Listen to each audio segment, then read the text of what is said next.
चालक दिनाचं औचित्य साधून वाहतूक संघटना संयुक्त महासंघानं सोलापुरातील बेरिया सभागृहात चौथे राज्यस्तरीय चालकरत्न पुरस्कार वितरण समारंभ याचं आयोजन केलं। या कार्यक्रमात सोलापुरासह राज्यातील 28 जिल्ह्यांमध्ये 60 चालकांचं प्रमाणपत्र आणि सन्मान चिन्ह देऊन गौरव करण्यात आला। 2 कर्तबगार महिला रिक्षा चालकांचा यात समावेश आहे। मौलाली चौक आणि शहीद अशफाक उल्लाह खान रिक्षा स्टॉपला शिस्तबद्ध रिक्षा स्टॉपचा पुरस्कार देण्यात आलाय। कार्यक्रमाचं अध्यक्षस्थान वाहतूक संघटनेचे प्रदेशाध्यक्ष रियाज सय्यद यांनी भूषवलं। तसेच महासचिव प्रदीप शिंगे यांनी प्रास्ताविकातून उपस्थितांचं स्वागत केले। प्रमुख पाहुणे चेतन नरोटे यावेळी आले आणि त्यांनी देखील आपलं मनोगत व्यक्त केलं। रियाज सय्यद यांच्या नेतृत्वाखाली संघटना केवळ रिक्षा चालकांच्या आर्थिक आणि सामाजिक सुरक्षतेसाठी काम करत नाही तर त्यांच्या कुटुंबियासाठीही आधारवड आहे।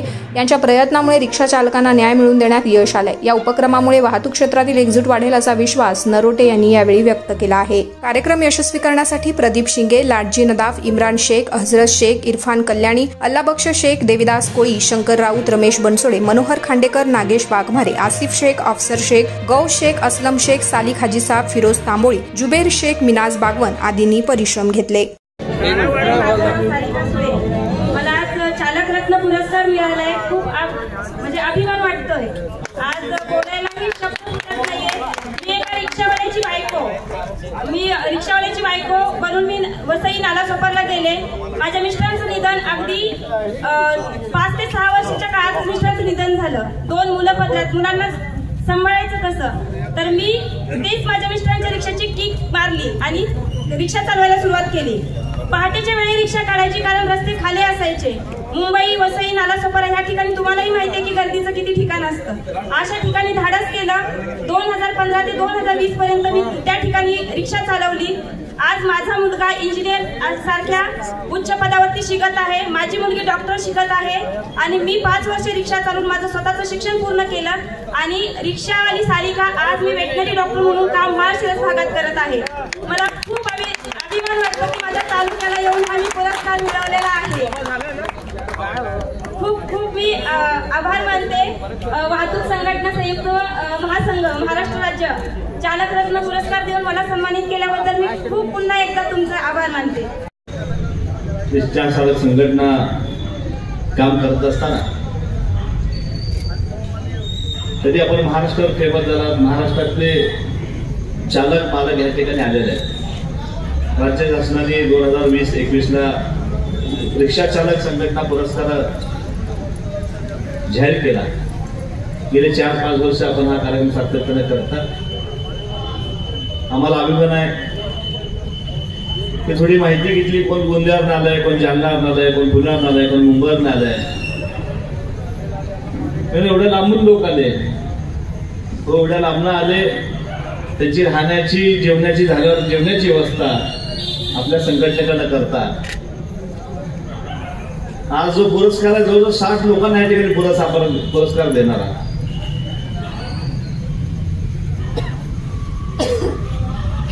हे 60 लोक पासलेले किंवा तुम्ही काढलेले नाही, ज्याचं काम आहे, जे आयुष्यभर कामाला कष्ट केलाय, आयुष्यभर आपला काय ड्रेस कोड घातलेलं ओळखून रिक्षा चालक आहे।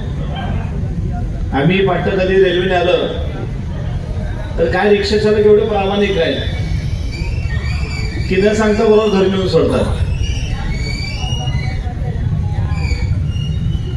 अशा लोकांचं नेतृत्व रेल्वे तुम्ही करता की दबलेला घटक आहे। चांगल्या संघटनेचा अध्यक्ष चांगल्या पदाचं काम करणं हे वेगळं आहे, पण इथं तुम्हाला कोणी मदत करणार नाही, कुठला फंडिंग नाही, तुम्हाला कोण पैसे देणार नाही किंवा फार मोठी युनियन आहे युनियनकडनं पैसे असं काय नाही। इथं खिशातले पैसे घालून हे समाजसेवा करण्याचं एक आपण ध्येय या ठिकाणी घेतलेलं। मी मुद्दाम विचारलो, 3 महिला आमच्या पुढे बसल्यात, हे तिन्ही चालक आहेत का? रियाज म्हणाले हा 3ही महिला चालक आहेत। तुम्हाला देखील सलाम। शेवटी नोकरीच्या मागे न लागता आपल्या स्वतःच्या पायावर उभारणं, आपला परपंच चालवणं, आपला आई बापाला सांभाळणं, याचे संस्कार करता। त्याबद्दल रियाज भाई तुमचं मनापासून अभिनंदन। एवढे लोक या ठिकाणी जमल्यात. काही ठिकाणी मी हुतात्मा स्मृती मंदिरला बाहेर जाताना बघतो की फार कार असतात, फोर व्हीलर असतात, पण इथं बाहेर बघितलं सगळ्या टू व्हीलर, सगळ्या रिक्षाच आहेत. तर रिक्षा संघटनेने आज रिक्षा ह्या ठिकाणी घेऊन आल्यात. तेच आपल्यासाठी कार आहे, तेच आपल्यासाठी कोटीची गाडी आहे. शेवटला आपलं पोट त्यावर आहे, आपला आधार ते आहे, आपला गाणं आहे. रिक्षा म्हणजे तुमचा सगळ्यांचा संसार आहे. आणि हेच लोक खऱ्या अर्थाने प्रामाणिक असतात. कुमुबाई परवा मी एका संस्थेमध्ये गेलो होतो, अनाथ आश्रम मध्ये गेलो होतो. त्या अनाथ आश्रम मध्ये रियाजबाई, एक महिला बाहेर जायची आत यायची, बाहेर जायची आत यायची. मग मी त्या चंद्रिका चव्हाणला विचारलं, ही महिला बाहेर का जाते, आत का जाते? तर त्या महिलेला, आईला आज देखील वाटतं की माझे मुलं मला घ्यायला येते. मी मुद्दाम विचारलं, कोण आहे? हो, एक मुलगा शिक्षक आहे, एक मुलगा डॉक्टर आहे. म्हणजे जे असे लोक आई वडिलांना सांभाळणार, पण हे लोक प्रामाणिक आहेत, आपल्या आई वडिलांना आपल्या घराला सांभाळतात. मी कित्येक रिक्षा चालकांचं बघितलं, रिक्षामध्ये काय विसरलं तर पोलीस चौकीमध्ये जाऊन देतात. रिक्षामध्ये जिथं उतरणार परत येऊन अजून ते सामान परत जातात. त्यामध्ये काय पैसा आहे, कार्ड काय सोडणार, हे कधीही आपला रिक्षा चालक विचार करत नाही. जे सामान आहे ते परत घेऊन देण्याचं देखील हे लोक प्रामाणिक काम करतात. त्यामुळे तुम्हाला आयुष्यात काय काम पडणार नाही, लाजच नाही. जे हातात काम मिळतं ते करायचं. आणि असं तुम्ही नेतृत्व करता. एक चांगल्या कार्यक्रमाला तुम्ही मला बोलवलात, अतिशय सुंदर चांगला कार्यक्रम आहे. शेवटी हे जे लोक आहेत साहेब, रात्री 11-12 वाजता ज्यावेळेस महिला डिलिव्हरी होतात, हॉस्पिटलला कुठं जायचं असतं, पहिला गल्ली किंवा चाळीत आवाज रिक्षावाला कोण आहे बघा, रिक्षावाला कोण बघा, हे फार महत्वाचं लक्षात आहे. त्यामुळे प्रत्येक भागात रिक्षाला पाहिजेच. जेव्हा अशी घटना येते, एखाद्याला अटॅक आहे, दवाखान्याला न्यायचं आहे, तर पहिला म्हणतात रिक्षावाल्याला बघा. ज्यात आपण बाहेर गावून उतरल्यावर पहिले रिक्षाला आहे का बघतो. तर रिक्षा चालक हे फार महत्वाचे आहेत, एक समाजातला मोठा घटक आहे. आणि अशा लोकांना आपण ह्या ठिकाणी बोलून त्यांना रिक्षा चालक हा रत्न पुरस्कार देता, त्यांच्या देखील पाठीवर शबासकीचा ह्या ठिकाणी हात देता, हे फार आज महत्वाचं आहे. त्यामुळे हे अनेक वेळा इथं आलो, अनेक पक्षाचे कार्यक्रम आलो, संघटने कार्य, पण एवढं फुल एकदम टोकापर्यंत कधी लोक मी बघितलं नाही. जे खरं अर्थानं एक स्फूर्त आणि चांगला कार्यक्रम तुम्ही हातात घेतला, हे अशा लोकांचे पुण्य घ्या. आयुष्यात रेल्वे तुम्हाला काहीच काम पडणार नाही. मी अनेक संघटना बघितल्या, ज्यांना कोण नाही अशा लोकांचं लोक आज काम करतात, आधार देतात. हॉस्पिटलचं असेल, अनेक मोठ्या ट्रस्ट बघितल्या. आपण म्हणतो देव आहे का नाही, देव कोण बघितला नाही, माणसात देव एवढं लक्ष वाटतं. ह्या ठिकाणी एवढे जे आलेत ना, हे तुमच्या हातावर आलेले आहेत. आम्ही बी एवढी गर्दी कोणा करू शकत नाही. हे तुमच्यावर प्रेम आहे, तुमच्यावर एवढा मोठा प्रचंड विश्वास आहे. म्हणून जालना असेल, मुंबई असेल, पुणे असेल, आपण जाऊन पुणे मुंबईला जाऊन सत्कार घेऊ शकतो, पण हे लोक सोलापूर शहरात येऊन सत्कार घेतात, हे फार महत्वाचं. त्यामुळं तुम्हाला मनापासून शुभेच्छा देतो. खासदार पंडित यांच्या माध्यमातून देखील कुठली अडचण असेल, मी शहराचा अध्यक्ष आहे, कुठलंही काम असेल, आरटीओ असेल, पोलीस खात्यात असेल, मला माहित आहे तुम्हाला किती त्रास आहे.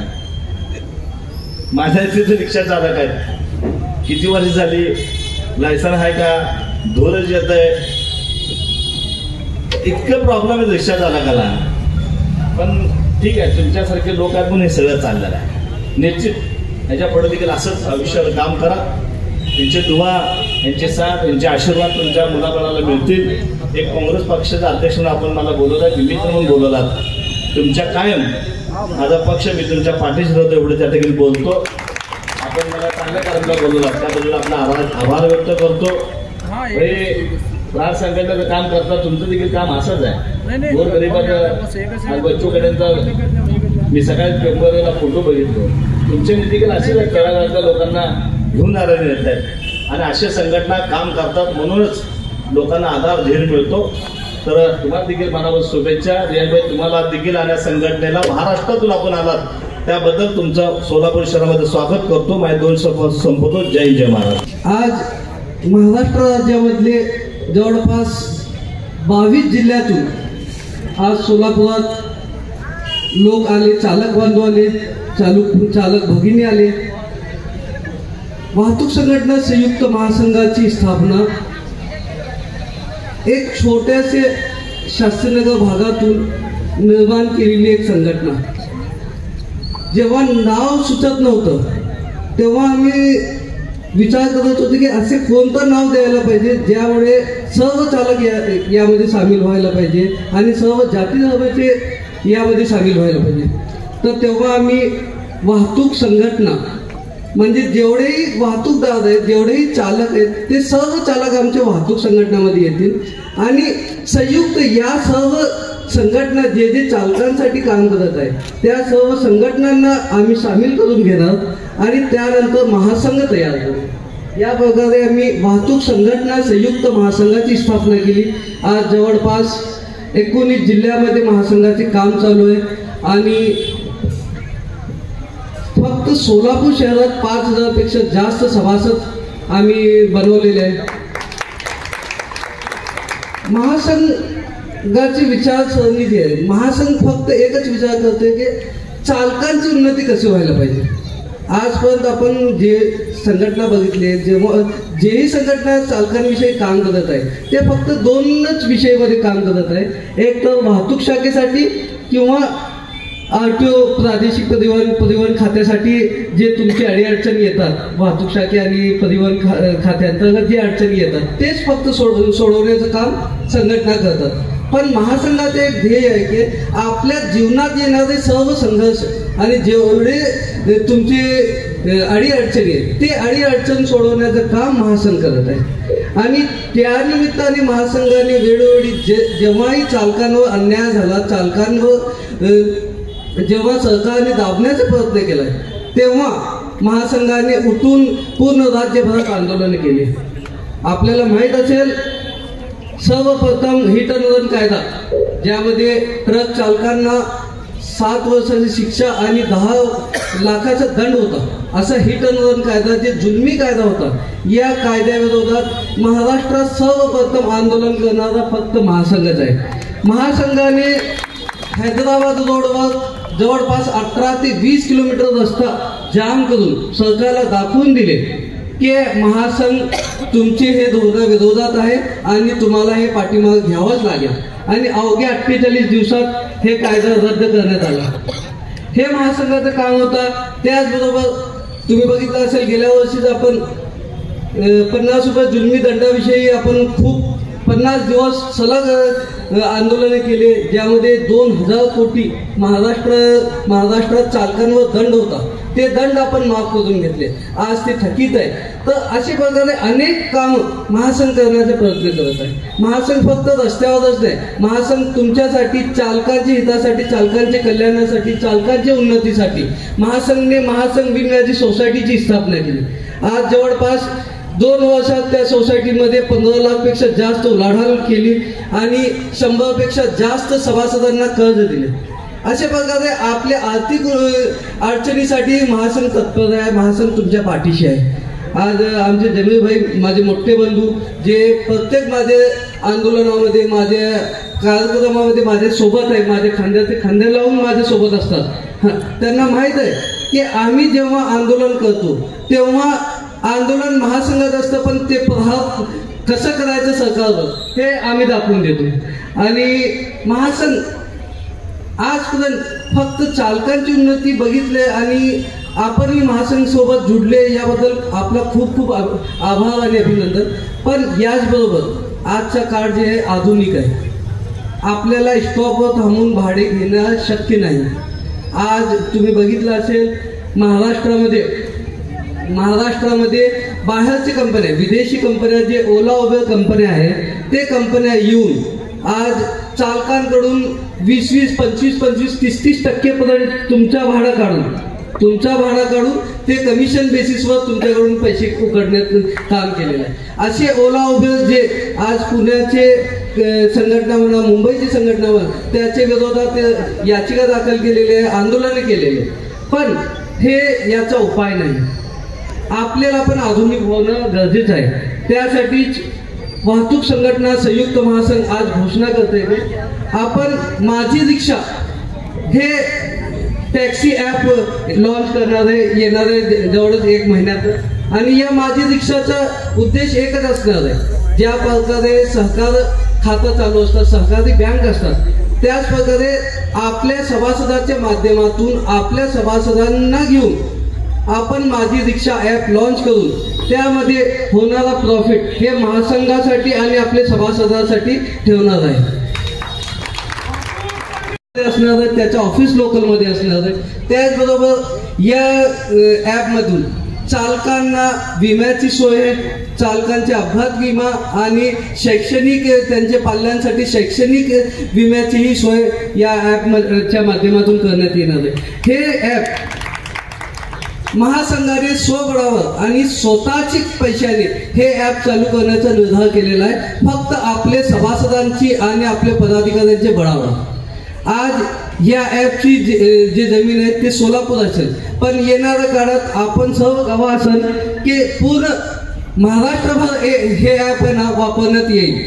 तर या ॲपची माध्यमातून चालकांना आम्ही महासंघाच्या मार्फत एक हमी देतो की प्रत्येक चालक जे हे ॲप वापरणार आहे त्याला कमीत कमी दिवसाला 1000 रुपयाचा व्यापार, 1000 रुपयाचा धंदा त्याला ह्या ॲप माध्यमातून मिळणारच म्हणजे मिळणारच. हे महासंघाची गॅरंटी आहे. आणि महासंघ फक्त तुमच्यासाठी, महासंघाने वेळोवेळी बघितलेलं आहे की चालकांना जे कष्ट झालेलं आहे, चालकांचे जे अडीअडचण आहे ते कसं सोडवायचं आणि ते सोडवताना आम्हाला जे अडीअडचण येईल असे अडीअडचण साठी आमचे मोठे बंधू इरफान शेख आहे, जे सत्तेमध्ये आणि अजितदादाकडचे खूप जवळचे, अजितदादाचे खूप जवळचे माणूस आहे. आणि बाकीचे आमचे जे इथं मंत्रिमंडळी बसलेले जे लोक चालकांसाठी काम करण्याचे इच्छुक आहे, असे लोकांना आमची विनंती आहे की आम्ही असे जे प्रस्ताव देत आहे त्यामध्ये जर गव्हर्नमेंट जी मदत मिळेल आणि जे अडीअडचण गव्हर्नमेंटमधून सोडवण्यात येईल तर मला नक्कीच खात्री येईल की आपण सत्ताधारी आहे तर तुम्ही हे आम्हाला जे अडीअडचण येणार आहे ते अडीअडचण सोडवून देतील. आणि आज चालक रत्न पुरस्काराबद्दल महाराष्ट्रातून आलेले सर्व चालक बांधव आणि विशेष म्हणजे इथं औरंगाबाद, धुलिया, नांदेड, पुणा, मुंबई एवढे लांबून आलेले आमचे सर्व चालक बांधव आणि एसटी चालक, महासंघ हे जे आहे फक्त रिक्षा चालकांपुरतं नाही, महासंघ हे प्रत्येक चालकासोबत आहे हे दाखवण्यासाठी महासंघाने आपले चालक कॅटेगरीची 4 विभागणी केलेली आहे. त्यामध्ये प्रवासी वाहतूक, माल वाहतूक, विद्यार्थी वाहतूक आणि महासंघ हे सर्व चालकांचे जे अडीअडचण आहे ते सोडवण्याचं काम महासंघ करत आहे. आणि आपण पूर्ण राज्यभरातून आलेले सर्व चालक बांधवांना चालक दिनाचे खूप खूप शुभेच्छा. आणि आपल्याला मला अभिमान आहे की मी आपणास पुरस्कार देत आहे, का म्हणजे आपल्याला आपले काम आणि आपले कर्तव्य आपण जे केलेले, आपण जे प्रस्तावामध्ये मांडलेले त्याबद्दल मला असं वाटतं की आमचा सण छोटा पडेल की आपल्या कामाच्या समोर. का यामध्ये कित्येक चालक असे ज्यांनी एवढे मोठे मोठे काम केलेले, ज्यांना आता आमचे जाधव पाटील साहेब यांनी एक चालक पासून काम सुरू केले, आज उद्योगपती झालेले, आज ते सभापतीचं काम देखील केलेले, राजकीय व्यासपीठावर त्यांची चर्चा झालेली. असे अनेक चालक आहेत जे चालकांनी समाजामध्ये खूप चांगल्या प्रकारे काम केले आणि त्यांचा मान आणि त्यांचा सन्मान आम्ही करत आहे, याबद्दल आम्हाला अभिमान आहे. या 2 शब्द बोलून मी माझे शब्द संपवतो. जय हिंद, जय महाराष्ट्र, जय महासंघ.